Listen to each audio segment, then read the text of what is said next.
Hi friends, welcome back to exams tutorial. TET మరియు డిఎస్కి prepare అయ్యే అభ్యర్థుల కోసం సోషల్ కంటెంట్కు సంబంధించి చాలా ముఖ్యమైన క్వశ్చన్స్ని అయితే ఈ వీడియోలో అందించడం జరిగింది. ఎవరైనా ఛానల్ని ఫస్ట్ టైం చూస్తున్నట్లయితే ఛానల్ని సబ్స్క్రైబ్ చేసుకొని చూడండి. అలాగే వీడియో చూస్తున్న ప్రతి ఒక్కరూ వీడియోని లైక్ చేయండి. ఈరోజు సోషల్ కంటెంట్కు సంబంధించి కాకతీయులు అలాగే కుతుబ్ షాహీలు మొఘల్స్కు సంబంధించిన క్వశ్చన్స్ అయితే ఇంపార్టెంట్ క్వశ్చన్స్ అయితే ఇవ్వడం జరిగింది. 51వ ప్రశ్న చూసుకున్నట్లయితే కాకతీయుల పాలనను అంతం చేసిన ఢిల్లీ సుల్తాన్ ఎవరు? దీనికి సరైన సమాధానం వచ్చేసి ఆప్షన్ 1 మహమ్మద్ బిన్ తుగ్లక్. మహమ్మద్ బిన్ తుగ్లక్ 1323వ సంవత్సరంలో ఓరుగల్లు నగరంపై దాడి చేసి కాకతీయ సామ్రాజ్యాన్ని విలీనం చేయడం జరిగింది. దీంతో అవమాన భారంతో రెండవ ప్రతాపరుద్రుడు, కాకతీయ చక్రవర్తుల్లో చివరివాడు రెండవ ప్రతాపరుద్రుడు అవమాన భారంతో నర్మదా నదిలో దూకి ఆత్మహత్య చేసుకోవడం జరిగింది. కాకతీయుల పాలన మహమ్మద్ బిన్ తుగ్లక్ అంతం చేయడం జరిగింది. ఆప్షన్ 1 అనేది సరైన సమాధానం. నెక్స్ట్ క్వశ్చన్ చూసుకున్నట్లయితే కాకతీయుల పాలనా కాలంలో మోటుపల్లి రేవు సందర్శించిన విదేశీ యాత్రికుడు ఎవరు? దీనికి ఆన్సర్ వచ్చేసి ఆప్షన్ 4 మార్కోపోలో.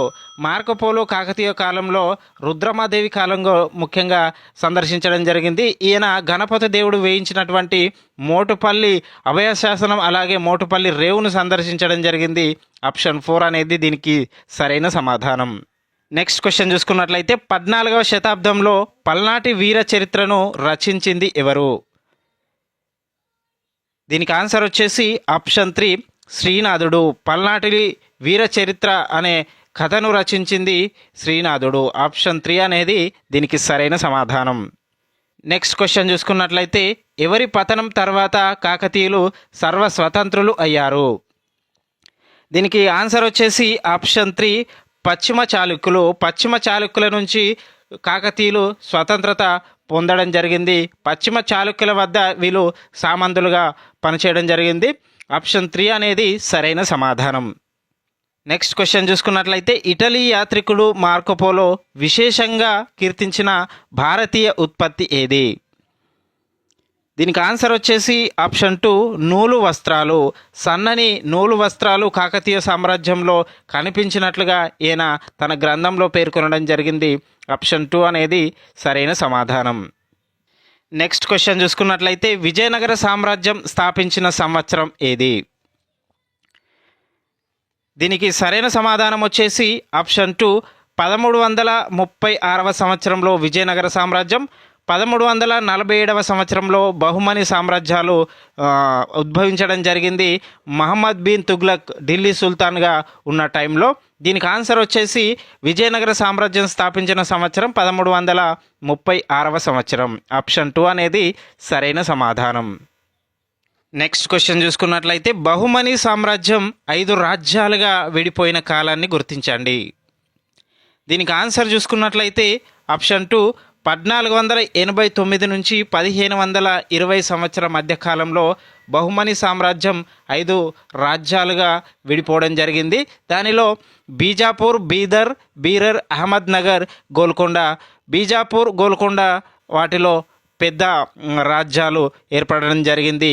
ఆప్షన్ 2 1489 నుంచి 1520 మధ్య కాలంలో. నెక్స్ట్ క్వశ్చన్ చూసుకున్నట్లయితే అబ్దుల్ రజాక్ విజయనగరానికి వచ్చినప్పుడు విజయనగర పాలకుడు ఎవరు? దీనికి సరైన సమాధానం చూసుకున్నట్లయితే ఆప్షన్ 2 రెండవ దేవరాయలు. అబ్దుల్ రజాక్ 1443వ సంవత్సరంలో విజయనగర సామ్రాజ్యాన్ని సందర్శించడం జరిగింది. సంగమ వంశానికి చెందిన రెండవ దేవరాయలు పరిపాలనా కాలంలో. ఇక్కడ విజయనగర చుట్టూ 7 వలయాలు ఉన్నాయని అబ్దుల్ రజాక్ చెప్పడం జరిగింది. ఆప్షన్ 2 రెండవ దేవరాయలు. సంగమ వంశానికి చెందిన రెండవ దేవరాయలు కాలంలో అబ్దుల్ రజాక్ సందర్శించడం జరిగింది.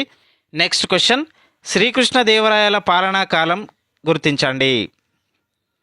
దీనికి ఆన్సర్ చూసుకున్నట్లయితే ఆప్షన్ 3 1509 నుంచి 1529 మధ్య కాలంలో శ్రీకృష్ణదేవరాయలు యొక్క పాలనా కాలంగా చెప్తారు.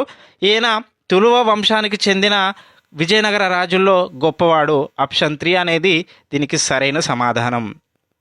నెక్స్ట్ క్వశ్చన్ చూసుకున్నట్లయితే కులీ కుతుబ్ షా గోల్కొండ రాజ్యాన్ని స్థాపించిన సంవత్సరం ఏది? దీనికి సరైన సమాధానం వచ్చేసి ఆప్షన్ 1 1512వ సంవత్సరంలో కులీ కుతుబ్ షా గోల్కొండ రాజ్యాన్ని స్థాపించడం జరిగింది. ఆప్షన్ 1 అనేది సరైన సమాధానం. నెక్స్ట్ క్వశ్చన్ చూసుకున్నట్లయితే శ్రీకృష్ణ దేవరాయలు రాసిన గ్రంథం ఏది? దీనికి ఆన్సర్ చూసుకున్నట్లయితే ఆప్షన్ 4 అముక్త్య మాల్యద అనే గ్రంథాన్ని శ్రీకృష్ణదేవరాయలు ఆల్వాళ్లలో మహిళ ఆర్వాల్ అండాలు యొక్క జీవితాన్ని దీనిలో చిత్రీకరించడం జరిగింది. ఆప్షన్ 4 అనేది దీనికి సరైన సమాధానం. నెక్స్ట్ క్వశ్చన్ చూసుకున్నట్లయితే చివరి గోల్కొండ పాలకుడు ఎవరు? దీనికి సరైన సమాధానం చూసుకున్నట్లయితే ఆప్షన్ 3 అబుల్ హసన్ తానీషా. కుతుబ్ షాహీల్లో చిట్ట చివరి సుల్తాన్గా పేరుగాంచాడు. అక్కన్న మాదనల సహకారంతో రాజ్యాన్ని పరిపాలించాడు.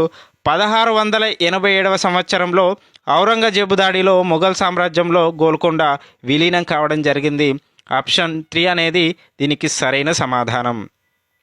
నెక్స్ట్ క్వశ్చన్ చూసుకున్నట్లయితే క్రింది వాటిలో మహమ్మద్ కులీ కుతుబ్ షా నిర్మాణం కానిది ఏది? దీనికి ఆన్సర్ వచ్చేసి ఆప్షన్ 1 పురాణా పూల్ వంతెన. మూసీ నదిపై ఉన్న పురాణా పూల్ వంతెనను ఇబ్రహీం కుతుబ్ షా నిర్మించడం జరిగింది. చార్మినార్, జామా మసీదు, హైదరాబాద్ నగరాన్ని మహమ్మద్ కులీ కుతుబ్ షా నిర్మిస్తే పురాణా పూల్ వంతెనని ఇబ్రహీం కుతుబ్ షా నిర్మించడం జరిగింది. ఈయన యొక్క నిర్మాణం కానిది పురాణా పూల్ వంతెన. ఆప్షన్ 1 అనేది సరైన సమాధానం. నెక్స్ట్ క్వశ్చన్ చూసుకున్నట్లయితే క్రింది వాటిలో మల్కీబ రాముడిగా పేరుగాంచింది ఎవరు? దీనికి ఆన్సర్ వచ్చేసి ఆప్షన్ 2 ఇబ్రహీం కుతుబ్ షా. తెలుగు కవులను ఆదరించినందుకు గాను ఇబ్రహీం కుతుబ్ షాను మల్కీబ రాముడిగా కొలవడం జరిగింది. ఆప్షన్ 2 ఇబ్రహీం కుతుబ్ షా అనేది సరైన సమాధానం. నెక్స్ట్ క్వశ్చన్ వచ్చేసి హయత్ బక్ష్ బేగం పేరు మీద ఏర్పడింది ఏది? దీనికి ఆన్సర్ వచ్చేసి ఆప్షన్ 3 మాసబ్ ట్యాంక్. మహమ్మద్ కులీ కుతుబ్ షా యొక్క కూతురు పేరు హయత్ బక్ష్ బేగం. ఈమె ఒక చెరువును తవ్వించడం జరిగింది. ఇప్పుడు ఆ చెరువును మాసబ్ ట్యాంకుగా పిలవడం జరుగుతుంది. ఆప్షన్ 3 అనేది సరైన సమాధానం.